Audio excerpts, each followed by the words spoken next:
for a Gore. no maitake. Maitake. Did I say that? What is it? Maitake. Oh, Did I say that? Yeah, it's another name for a dancing mushroom. Wikipedia says that the reason why there's another name for it is because when people find maitake, they dance. So you said you're gonna have to speak up. I have to be louder. Project. Let me grab my water. So yes, I'm a registered. My name is Taisiya. It's pronounced like Alicia with a T at the front. It is a Russian name. I'm from Russia originally. We used to forage because that was one of the things we did. And I am a registered dietitian. I'm a diabetes educator and I'm a weight loss specialist. I work in the clinic, so this is my background. I'm a full-time dietitian at a clinic in San Jose. And so what I do all day long is I talk about nutrition, and specifically I talk about medical nutrition therapy, so that's my background. You guys are definitely experts about mushrooms. You know more about mushrooms than I do in terms of biology and the classification and the psychology and all of that world. So today I will talk about the nutritional aspect of mushrooms. Let me drink some water. Sorry. Intermission, pause. All right.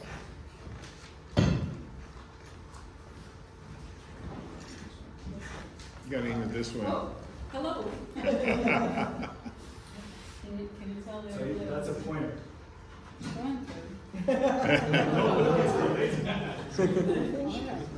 Yeah, okay, that's how you have to. Okay, I'll be over here. Now you can use the pointer. What? Now you can use the pointer. Oh, okay. I'll take it here.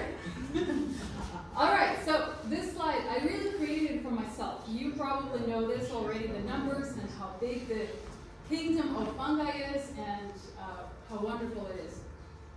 I decided to look at it and put it together because I wanted to step back and see how big actually this world is, because probably like many, when I think of mushroom, I think of a button mushroom, and I think the mushroom that's in the pizza, and I think the mushroom that's in the grocery stores. And so in the grocery store, we really have only a few varieties. But actually, we have 2,000 of different edible mushrooms that are out there. And in the grocery store, we probably have about 10 that you can see. So we really eat a fraction of the fruit-bearing fungi. Definitely. That's not. Yeah. No, that's just the point. That's if you want to. That's not. Okay, All right. then I'll go over there. I can. Oh, That's all right. I can do that. Just point to Barbara and she'll click the button. And let me just, for myself. Alright. Okay. So I know where I'm at in terms of time. Alright, so basic nutrition. So I'm going to talk about nutrition for sure, and I'm going to talk about nutrition of mushrooms that are available in the store. Because the reason why is because the information about the nutritional value of the mushroom is really the ones that are edible, non-wild, that's what's available. And you can assume that the nutrition of the mushroom that is in the store, the button mushroom, or the portobello mushroom, the tomato mushroom, the king oyster mushroom, is going to be similar from the wild mushroom that you're going to pick up in the nature. And actually, by show of hands, I wanted to see how many of you are experts in nutrition? Like you feel like you know nutrition. Is that all of You're a us? dietitian? I'm a dietitian now. Oh my gosh, where do you work? Oh, actually, Hazel Hawkins from Hollister, and I just moved here. So right now I'm available. Awesome, yes. Fellow RD. All right. For the rest of us. Huh? For the rest of us. So, by show of hands, who feels like they know something about nutrition? Something. Okay, good. And then by show of hands, how many of you are like, I have no idea?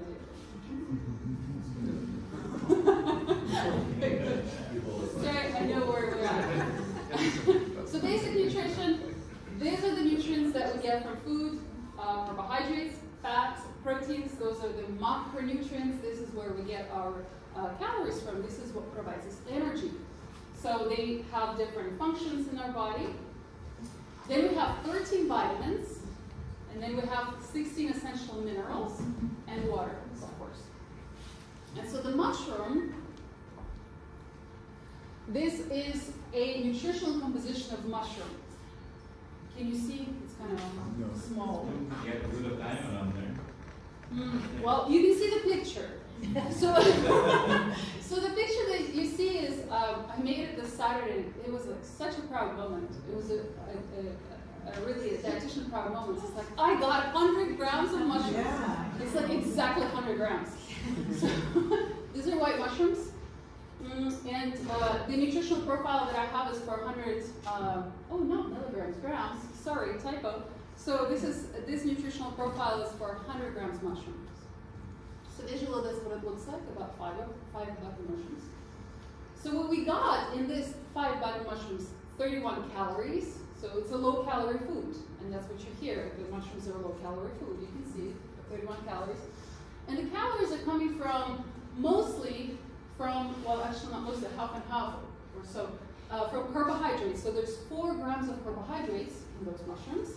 There's 3 grams of protein, and there's half a gram or less, actually, of fat. And then it's mostly water. It's 92 grams of water. And actual mushrooms are somewhere between 80 to 90% water in their composition. They are a good source of minerals such as the potassium, phosphorus, copper, selenium, and I'll talk a little bit more about that. And the vitamins like thiamine, riboflavin, niacin, and pyroxidin. Thiamine is B1, riboflavin is B2, niacin is niacin, or B3, exactly, and pyroxidin is B6. There's a little bit of calcium, magnesium, sodium, manganese, and folate. There are traces. It also has vitamin D, and I'll talk more about that. You know, the amount of vitamin D in the mushrooms is going to vary. And then there's this nutrients that are going beyond the basic nutrition. And mushrooms, actually, one of the articles that I was reading, mushrooms have a lot of different compounds. Like, and I wrote it down in case you want to hear it. It sounds like a biochemistry course. The list is long. And so one of the things that it has is beta-glucan. That's a fiber. That's a type of a polysaccharide. It has ergothioneine. Anybody knows how to say that? Ergothioneine, yes? Yeah, I test for ergothioneine. Awesome. The first time I saw it, I was like, I can pronounce that. YouTube. Pronounce.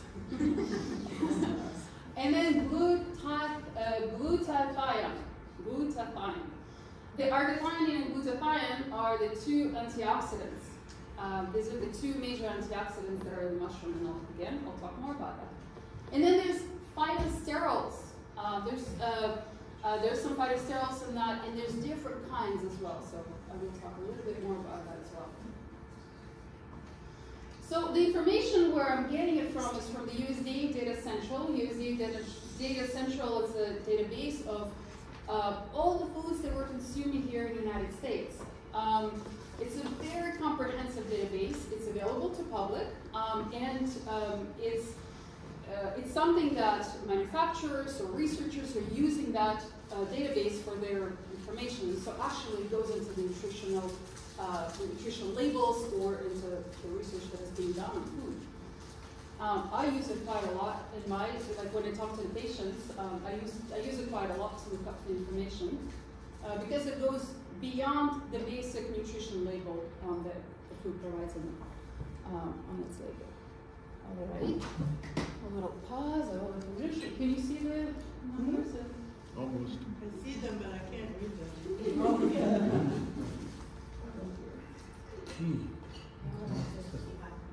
Well, I can share the slides later. I created this, I put it all together, and the reason why I wanted to put it together is because it's, one thing to read an article and read like, oh, it's high in selenium and it's high in iron, but it's like, well, what does it mean high, and how much do I actually need, and where do you get all these numbers, what does it mean? So, the pointer, right?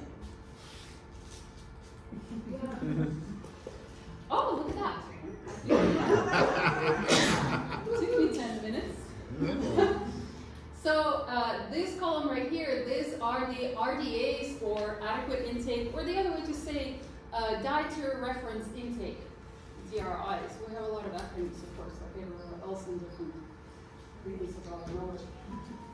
And so these are the RDAs for this elements, for the vitamins and minerals. And these are not all the vitamins and minerals, of course. These are the minerals and the vitamins that are in the mushroom, in the white button mushroom. We're still on the white button mushroom. And then this column right here, these are for men. And this is for 19 and plus. So this is for adults, since our audience we're all adults here. The RDAs are going to be different for kids, of course. And the RDAs are going to be different for women who are pregnant and who are lactating. So these are for non-pregnant women and for men.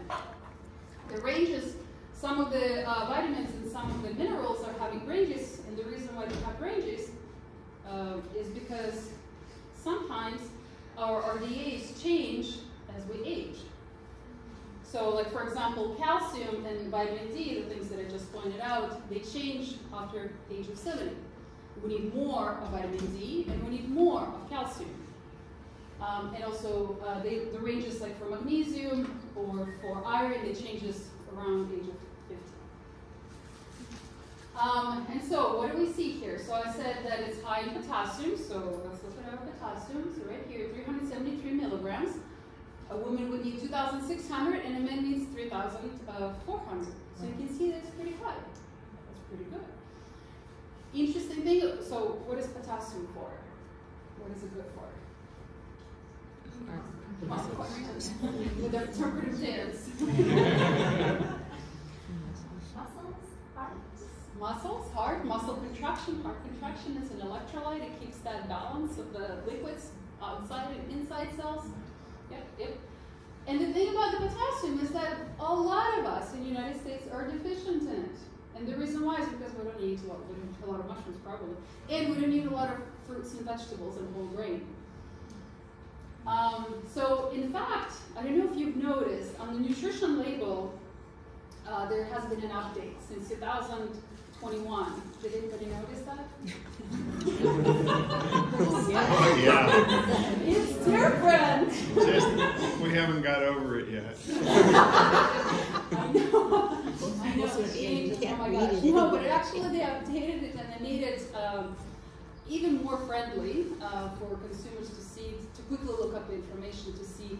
The calories are much bigger now. I don't know. Yes, exactly. That's the change. The calories are much bigger. It's right in your face. It's like, oh well. The serving size has changed. So, like for example, for ice cream, instead of saying half a cup, nobody eats half a cup. It's 3/4 of a cup. Oh my God, that's huge. Yes, and so the calories went up as well. But the calories went up. It went up from 170 to 230. The numbers changed. The number of tips, yeah.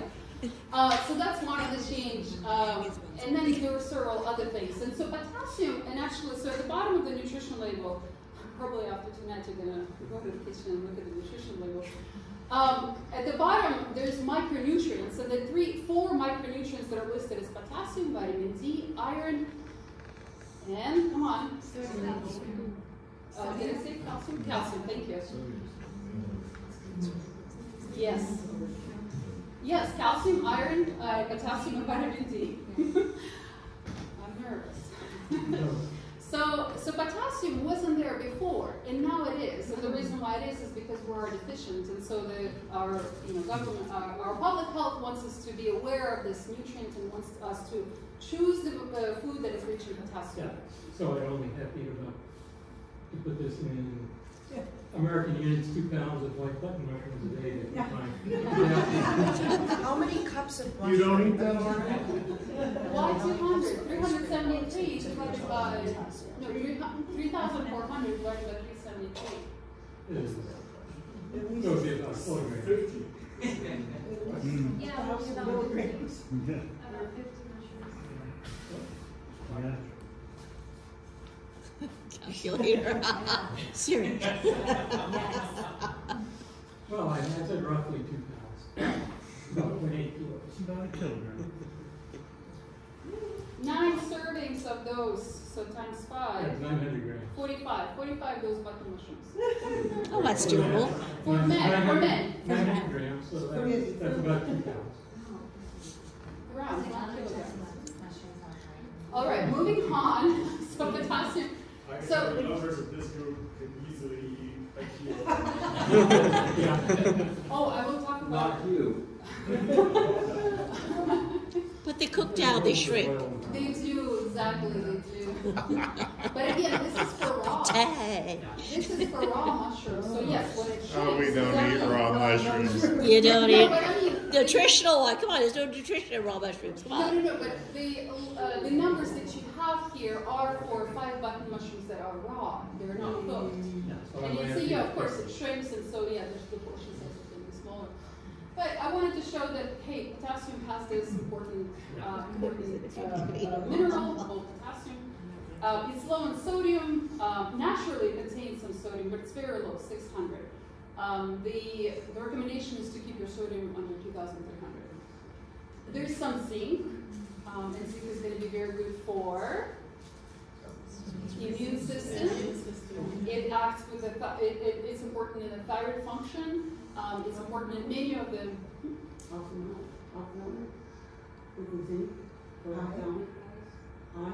For eyes. It is important for many tissues.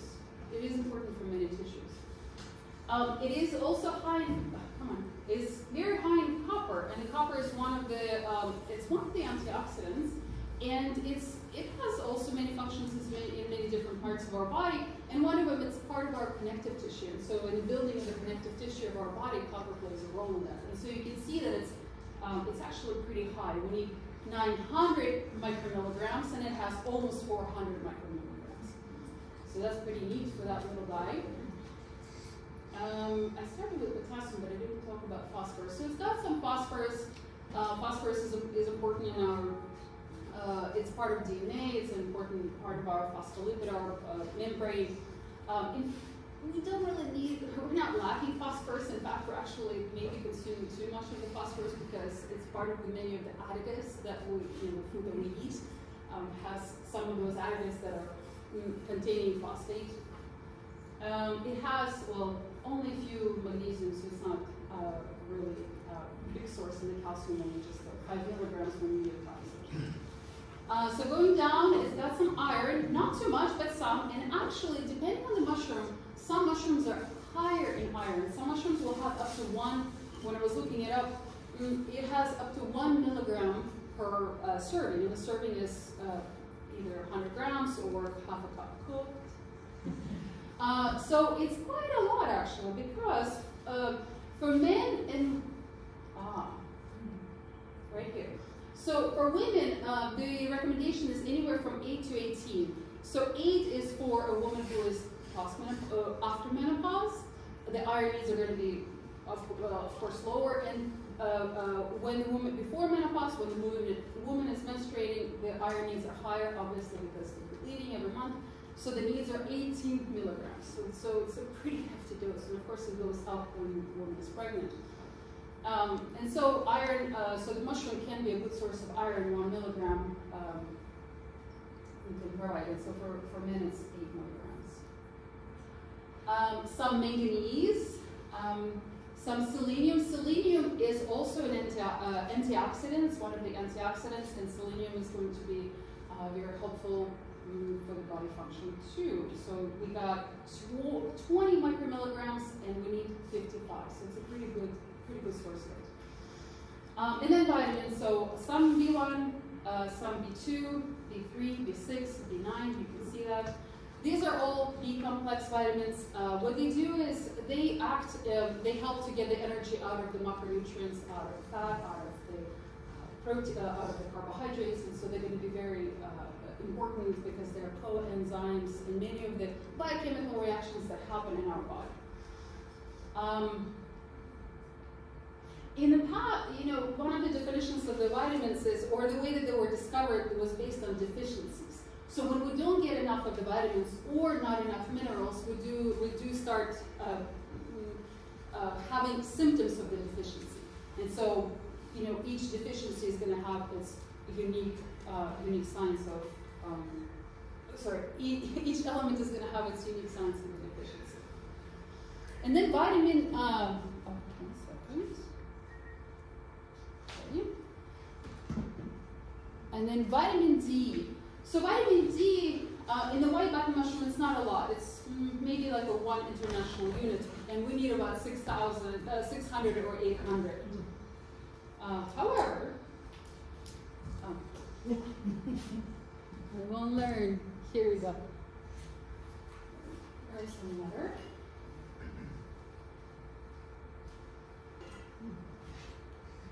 So, however, vitamin D, so here's one comparison between wild mushroom and cultivated mushroom, is that cultivated mushrooms will have naturally more vitamin D than a cultivated mushroom, because wild mushroom is out in the sun. The unique part about mushroom is that it has a precursor called ergosterol that when it's exposed to UV light or when it's exposed to the sun, it will turn into an active form of vitamin D. We do that too. So when we are out in the sun, we do produce vitamin D. One thing about mushrooms is that it produces a form of the vitamin D that's called ergocalciferol. That's D2. It's not as bioavailable or bioactive as vitamin D3, but nevertheless, it's still a vitamin D. And it's a pretty good source. So mushrooms can be a good source of vitamin D. The wild mushrooms, the ones that you're collecting, or the mushrooms that have been exposed to ultraviolet light. Ergocalciferol, it's from mold. Mold. It's not as good to take as the D3, cholecalciferol. Yeah. It's not as bioactive. It is true. And so I got, no, not this one, this one. I got a nutrition label. So this one is for buttery mushrooms. Here we go. These are the cremini, the baby bella. And so you can see, well, maybe not, but I can tell you that it has 10 micromilligrams of vitamin D. The conversion factor for vitamin D from micromilligrams to international units is 1 to 40. Micrograms. Did I say? No, you said micromilligrams. Thank you, micrograms. Thanks for listening. Thanks for listening. And then the serving size here is 85 grams, or 2/3 cup sliced. And so we will have 400 international units because these mushrooms have been exposed to ultraviolet light. And that's what you will actually see when you go to the grocery store. If you pick up a regular mushroom, most likely it's going to be low in vitamin D, but if it will have, a sign, excellent source of vitamin D or UV treated or whatnot, then you know it's going to be high in vitamin D. Interesting fact. Can I add something? Yes, absolutely. If you put your mushrooms gill side up facing the sun, they will collect a lot more vitamin D in order any time at all. Yep, absolutely. So you can do it yourself. You don't have to depend on it being on the label. Yeah, absolutely. In fact, when I was low in vitamin D, my acupuncturist said that if you take the portobello mushrooms and put it out in the sun. Yeah. Gill side. For how long the question was? Yeah, how long? I'm sorry, what? How long? How long you put it in the sun? I don't remember. It's been too long since I've done it. Probably a couple of hours. That's It's my really guess. not that long. It probably is about a couple hours. Yeah, that's my guess. wanted to know. Yeah, exactly. Otherwise you'll roast them. Yes. These cremini are the same, they're bispores. They're the same as the white mushrooms, but Yes. they've been exposed to the sun. Therefore, they have this brown, and the same with portobellos. Yes, exactly. They're bispores. They're all the same species, but they're different Yeah. strains. That's what's responsible for the color. It's strain dependent. Yeah. Oh, Yes. this is like super small. I can't even see it myself. All right, super small. Sorry, failure of technology. But this is a really great. I can actually read I can see the numbers. This is a really great. Somebody did a research on wild mushrooms and mushrooms that are, or regular mushrooms and the mushrooms that are exposed to UV light. And some of the mushrooms, the portobello mushrooms that are exposed to UV light had anywhere from 138, let's round it up to 140 international units, to 1,000 international units. So that's pretty impressive. Oh, you can see the numbers. Yeah, and there's chanterelle. So on the list, what's there is chanterelle, cremini, enoki, maitake, morel, oyster, portobello, shiitake. Did I say shiitake? Shiitake. White button mushrooms. And so there's a varying levels of vitamin D. So which one got the most? Portobello had the most. Yeah, portobello had the most. Then maitake.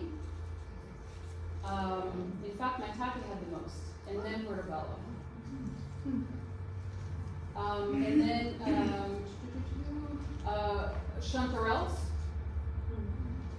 and then morels. The white button mushrooms were at the bottom. More gill exposure.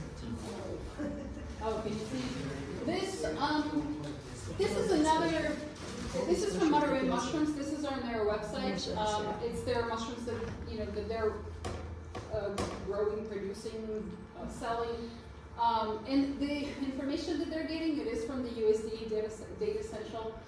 I know it's a lot of numbers, but the most important thing is to look at this column right here. And so this column right here is basically giving the nutritional value of a white general mushroom. And yes, like I was saying earlier, it's high in potassium. There's some B vitamins in it. There's some selenium in it. There's about 3 grams of protein. There's 3 grams of carbohydrates, and then they say 0 grams of fat. And the reason is because there's 0.4 grams of fat in the mushroom, and so on the label by law, if it's less than 0.5, you can call it 0. But there's actually fatty acids in mushrooms, and they're beneficial. Okay, and then the other one, the baby bella. I mean, if you're really interested in numbers, this is really interesting to see because you can compare. It's like, oh, baby bella has a little bit more potassium, for example. And then there's the portobellos as well. And what I wanted to say about iron, that the white button mushroom had more iron than the baby bella and portobello. So it does vary. But like when I look at these numbers and I see it's like, oh yeah, it varies, but then overall the general picture is going to be similar, meaning like similar that they're going to be higher in iron or higher in selenium, higher in B complex vitamins. So when you pick your mushrooms in the forest, you can say, all right, there's selenium in it. Oh, there's a fiber in it. Ooh, this is going to be good for my health. All right, and then one more, shiitake mushroom and oyster mushroom. And so this is the, where is it? Label amounts, right here, same amount of, a little bit more carbohydrate in shiitake mushroom, 6 grams, 2 grams of protein. Am I blocking it? Sorry. Potassium, a little bit less, 260 milligrams. What was iron? 0.3, not a lot.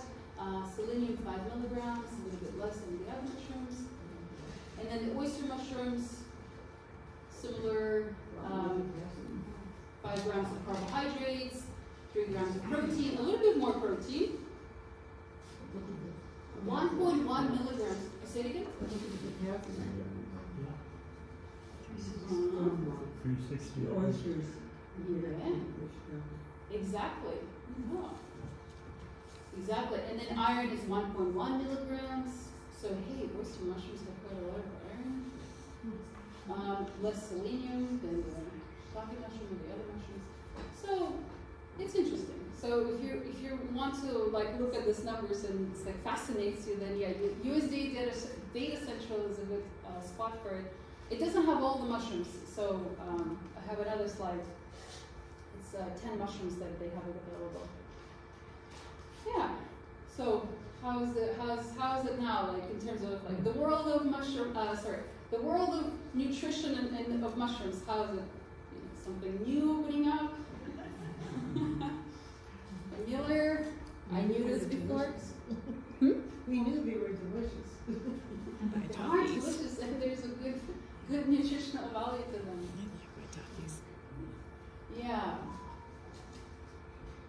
Yes. Does cooking them change any of these ratios or values significantly? Or? It depends how you cook. Just like vegetables and fruits too. It will depend how you cook them. And the style, the method of cooking. Just like that, the minerals and the elements are still there, right?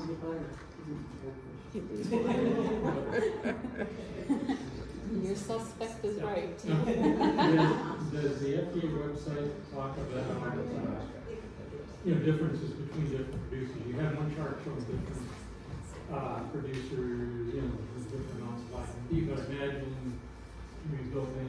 depending on the substrate and the exact mixture of manure and whatever they grow them on, I imagine the nutritional. Oh, absolutely, and the same thing goes for the fruits and vegetables. The health of the soil will determine the nutritional value of the nuts and the seeds that we're eating and the fruits and vegetables that we're eating, absolutely. But it's so hard to measure actually, because I mean, the numbers that are, for example, right now, the numbers that exist in USDA Data Central was a certain sample of mushrooms, right? It's not all the mushrooms. So I would like you to answer this in a certain way, but does it make sense that I'm thinking about what would be the healthiest way, or let's say the most mineral preserving way to cook mushrooms? So would it be better from a dietary perspective to cook them in butter so that maybe whatever came out would be left over in that butter? Trapped. Do you guys cook mushrooms with other oils? Oh yeah. Olive oil. Olive oil. And by butter, I mean any fat at all. Okay. I'm just wondering, I'm just thinking, really, how is the best way to cook mushrooms to preserve those? And if you do butter or some kind of fat, wouldn't they just all flood out into the fat, and then you eat that and you're good, and then all the Well, the minerals won't. They're heat resistant. I mean, they're minerals, but the vitamins can break down because of the heat. I don't think it has nothing to do. It doesn't have to do. It's not a factor. It's not a matter of usage of the oil. It's a matter of usage of the heat and for how long to expose the mushroom or any other fruit and vegetable to that matter. In fact, so the fat can be helpful for one vitamin, vitamin D, because it's a fat soluble vitamin. So when you're cooking it with oil and you're consuming it with the oil, then there's a better absorption of that vitamin D. Yeah. And it can be butter, yes. And it can be any other fat as well. Fat. No, we're just commenting on that. Okay. There's a big article about cooking mushrooms and the whole scare about the morels and not cooking the mushrooms. So you're saying a lot of the minerals are going to be broken down when you cook it, but mushrooms, vitamins. But the recommendation is you cook the mushroom. Exactly. Right. Cook the mushroom. Oh my gosh. And I'm thinking in terms of getting enough of these minerals versus getting excessive calories. It's like you probably want to boil it or something, make a soup with just a little oil. Doesn't sound as appetizing, but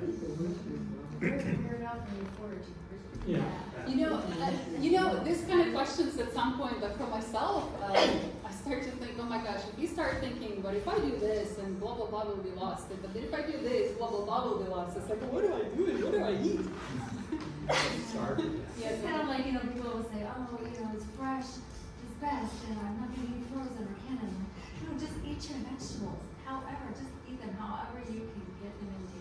I mean, so you're going to get those vitamins and minerals, and maybe a little bit less or a little bit more sometimes. Check on one side, or on the other side. Cook it the way you want it. Don't worry so much. Just eat it. Exactly. And then there's so many other components. So moving to the other components, so we're going beyond the basic nutrition, so we're going beyond the macronutrients and micronutrients, the minerals, the vitamins. So glutathione. Glutathione is basically, it's an amino acid, and it's a glycine, cysteine, and glutamic acid. Glutathione is an antioxidant, and we produce it. It's one of the that's probably the only antioxidants that we produce in our body. The liver produces it. Antioxidants are important, and the reason why they're important is because they reduce the oxidative stress. We're constantly exposed to different.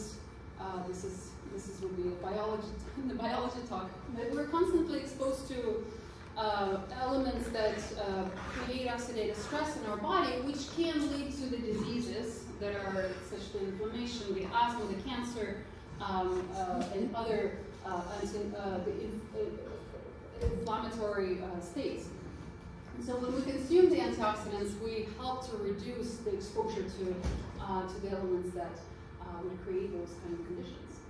And so mushrooms have glutathione, but it's not the mushrooms are not the only source of glutathione. Also, the other sources like avocado, spinach, asparagus, okra. And then when you consume vegetables and fruits, or the food that is sulfur-containing, like cruciferous vegetables, you also get benefit in terms of production of your own glutathione, because sulfur is one of the important components or compounds that is important for production of glutathione in our body. So is vitamin C. That's also an important component for production of glutathione. And so when you consume the foods that are rich in vitamin C, which vitamin C on its own is antioxidant, and it also helps with production of glutathione, and selenium-rich foods. So selenium, and mushrooms have selenium, so you get two in one. That is also an important element. And then I have this little table where you can see how many milligrams of glutathione are in mushrooms, and you can see that enoki and maitake are the highest.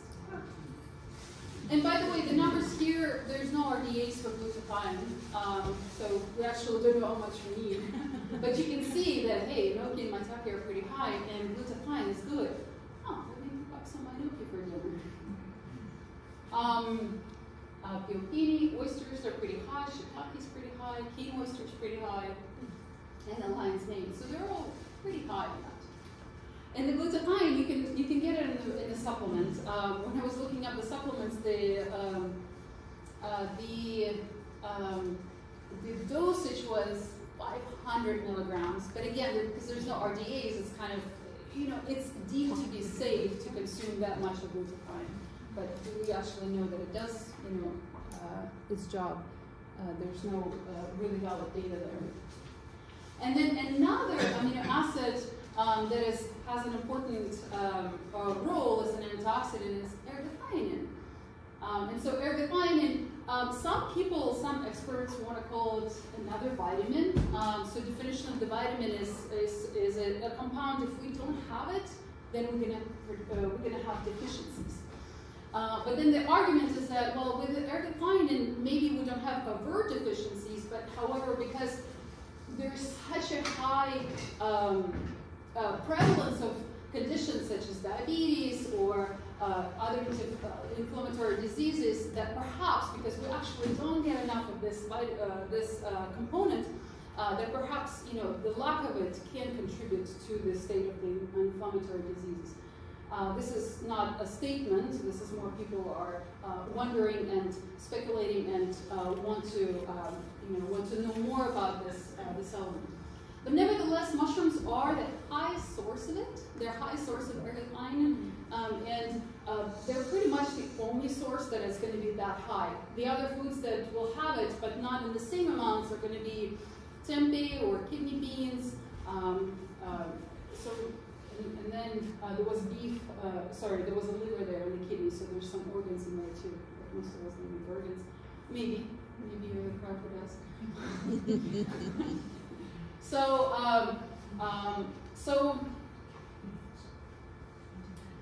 So interestingly, and actually, let me show you the numbers here. So these are the mushrooms that will have ergothioneine, and from top to bottom, you can see who has the highest and who has the lowest. Enoki and king oysters win the day. Piopini, lion's mane, oysters, shiitake. And the supplements, you can take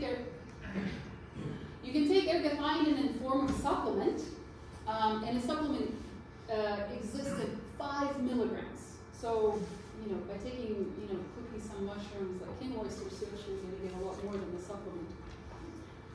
One thing, so, ergothioneine is still kind of in the, there's some research already showing that it has, effects on the neurodegenerative diseases like Alzheimer's disease or Parkinson's disease. So there is a study that was looking at people who were consuming mushrooms, and they were consuming quite a bit though. It's like almost every day they had a serving of mushroom. But they had a mild, this is the thing, they had a mild reduction in the neurodegenerative disease.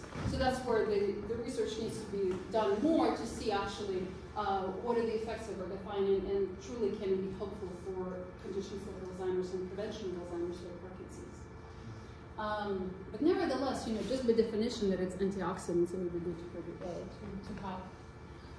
Moving on, beta-glucan. So beta-glucan is a polysaccharide, it's a fiber, and it acts as a prebiotic in our diet. And so prebiotic is something like a food for our bacteria that we have in our gut. Probiotic is the actual life culture, and prebiotic is a food for the bacteria that we already have. There's tons of research about microbiome right now, and so there's a lot of, now we're making connection between the health of our gut and the health of our minds, or the health of our heart, or overall health, or there's a connection between obesity and the microbiome. So the research is really large. And unfortunately, the microbiome, because of the diet that we have, the microbiome, the diversity of our microbiome has shrunk quite a bit, especially in the recent decades, because we do eat a lot of, generally speaking, we do eat a lot of ultra-processed food that is not great for the microbiome. And another thing, beta-glucan being a fiber is going to be really good for blood sugar management. It's going to be great for prevention of the cholesterol, or reducing the cholesterol, reducing the blood pressure. And beta-glucan are not only to the mushrooms, native to the mushrooms, they're also found in oats, barley, rye, corn, and seaweed. And so then you can see how many grams which mushroom has. So king oysters are the king of the beta-glucans. And then it goes down, we can see it. Right? Okay, one more, phytosterols. So phytosterols, these are the plant stanols. They're like cholesterol.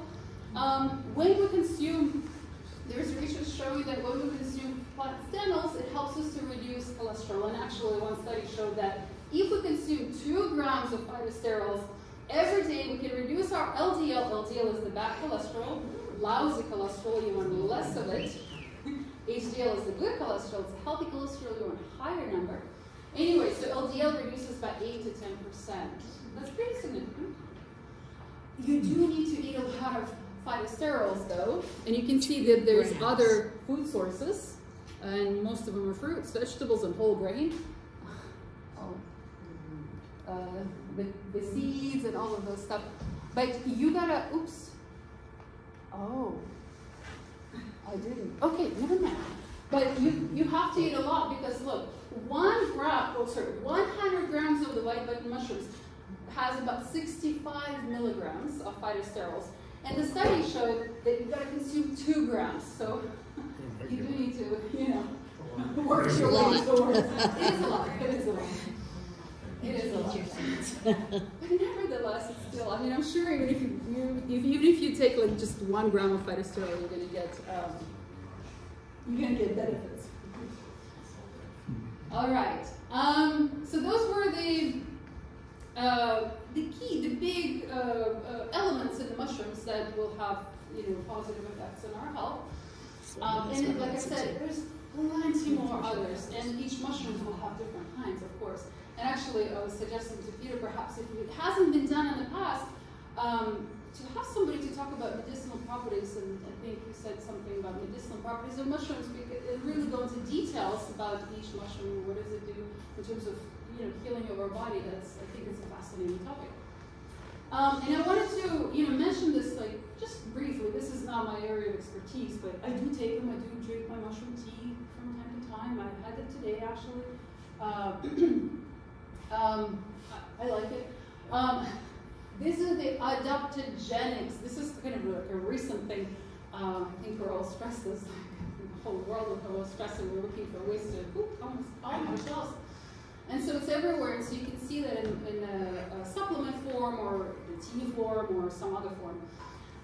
One thing about the supplements and things like that, it's not regulated, and so you actually don't fully know know what you're getting. You kind of have to trust what you're, the brand that you're getting. But like for example, turkey tail, it's, the thing says it's good for the gut health. Lion's mane is good for the brain and for the mood. Chaga mushroom is going to be great for inflammation, so against inflammation. And reishi is going to be good for sleep and stress. That's what I had today, reishi and chaga. They're not here. Oh, sorry, did I say that? Energy level, I skipped it. Is that a typo on the third bullet? Where? You have cordyceps, lion's mane, reishi, chaga, shiitake, turkey tail, and I think No, it's it's not. matsutake. This What's a is- hima matsutake? No, it's one of the adaptogenic mushrooms. It was one of the adaptogenic mushrooms that will have the health benefits that are going beyond the nutritional value and helps us to reduce the stress. I've never seen that version Oh, of something- matsutake. Yeah, no, I looked Will, it up. have you It's seen a that? thing. Is he here? Will? Hima It's probably matsutake? a Japanese word for another type of mushroom. Oh, really? I'm looking it up right now. Oh, okay. Agaricus blazea, I think it's called that. Huh. Almond scent. Cool. So health implications, so we're coming to kind of wrapping it up or putting it all together. The health implication of the mushroom. So when we're consuming mushrooms, what can it do? So it could be helpful in the cardiovascular health. So because it does decrease the cholesterol, because of the phytosterols, the beta-glucan, the beta-glucan is the fiber. It can regulate the blood pressure because of the fiber, and there's potassium. I didn't say that, but yes, potassium is one of the minerals that is going to be very important for the blood pressure regulation. The DASH diet, the diet where to stop hypertension, is going to be very high in potassium for that reason, because it helps to regulate. So it can be helpful for the prevention of neurodegenerative disease. But like I said, the study was looking at people consuming more than 2 servings of mushrooms in a week. And the serving was half a cup. Sorry, 3/4 of a cup. 3/4 of a cup. It can have, against the cancer, there's antioxidants in mushrooms, so that can be helpful for prevention of the cancer. Good for gut health because of the beta-glucan, that is good for the microbiome. Great for the immune system. Vitamin D is one of the vitamins that is going to be important for the immune system, and so is the zinc. And then, of course, it has all the other compounds that can be immunomodulators, so that can be very helpful for the immune system. Insulin resistance, so it can help with the blood sugar management because of the fiber. It's also practically no carbohydrates. And then these 2 things. So these are all like positive things. It's like I'm selling you a mushroom, a mushroom dinner. But there's a couple things to watch out for. One is mushrooms do have purines. Purine is a compound that when we're consuming it, one of the byproducts is uric acid, and so if the body is not able to get rid of the uric acid, so the kidneys are not getting rid of the uric acid fast enough, it starts to accumulate. And as it accumulates, it forms these crystals that can settle in joints, and so that leads to gout. That was a long explanation about purines. But the mushrooms are in the medium category of purines. So, how do you interpret that? Probably, I mean, it's not high, so you can have some. Probably, if you have a gout attack, you probably don't want to have a lot of mushrooms. And if you are prone to gout, you probably want to moderate your portion of mushrooms because it can lead to high uric acid levels. And of course, there's other reasons for the uric acid to go up. And actually, for gout, the first treatment is medication. The diet is, I mean, it plays a role, but really it's the medication that does the difference for the gout. And then FODMAPs. So FODMAPs is fermentable oligosaccharides, disaccharides, monosaccharides, and polyols. So I'm not going to go into too much in detail. However, if somebody has IBS, then they know about FODMAPs. And mushrooms do have the FODMAP, and one of the FODMAP that it has is polyol mannitol. it is high in mannitol. And so people who are sensitive to those polysaccharides or those short carbohydrates, they can have symptoms: bloating, pain, and destruction of the bowel movement. And so some mushrooms are pretty high in mannitol, and some are not. So the two that are not, well, actually there was more list, but the ones that are on the top list was king oyster, so that's a low FODMAP, and then the canned champignon. But you guys are not going to eat canned champignon. Yes? Yeah, I'm sure. So that's low FODMAP. But the other, they were high in the FODMAPs. And so folks with IBS would need to watch out for the mushrooms. If they're sensitive to mannitol, not everybody is. Okay, this is the last slide. How am I doing my time? You're ready. Good? Okay. So that's, I guess, we already talked about the butter. It sure is. But it's, just like with any other food, it has its, it's got its properties and medicinal values and etc. It's like, okay, but you still gotta think about, first actually, you gotta think about what's your pattern of eating, what is overall, like how does your diet look like,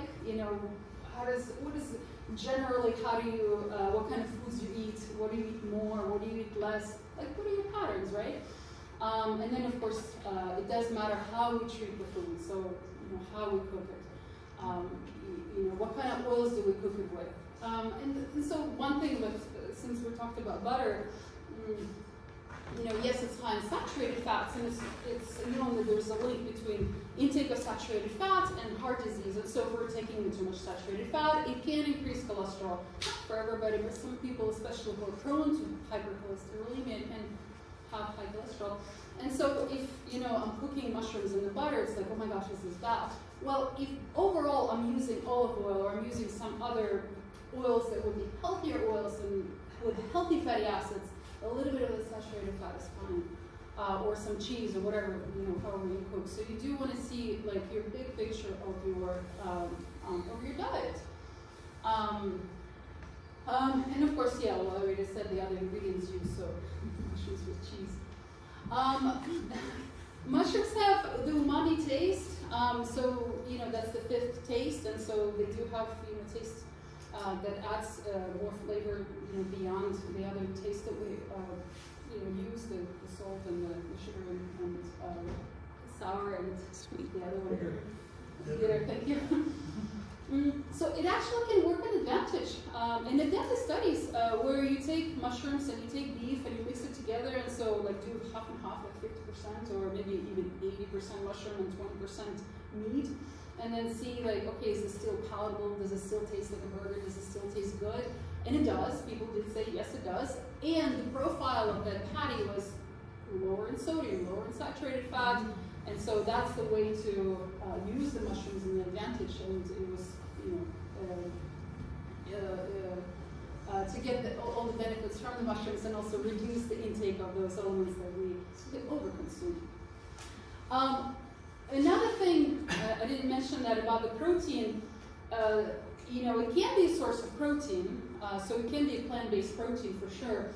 But then I was thinking, well, if I'm making, like if I eat my portobello burger, then I'm probably going to get 10 grams, maybe like 10 grams, this is my estimate, I don't know, but probably like 8 to 10 grams of protein from portobello, whereas a meat burger will have 20-25. So actually, I'm not eating enough protein if I'm having the portobello instead of the regular burger. So I would need to, if I'm following the plant-based diet, I would need to think, what are the other foods that I can add so I can beef up, or not beef up, but yeah, to increase protein intake. So maybe like a bean patty or something. So yeah, it can be a protein substitute, but it's not exactly this protein substitute like the meat, because it doesn't have this exactly the same amount of protein. And that was it.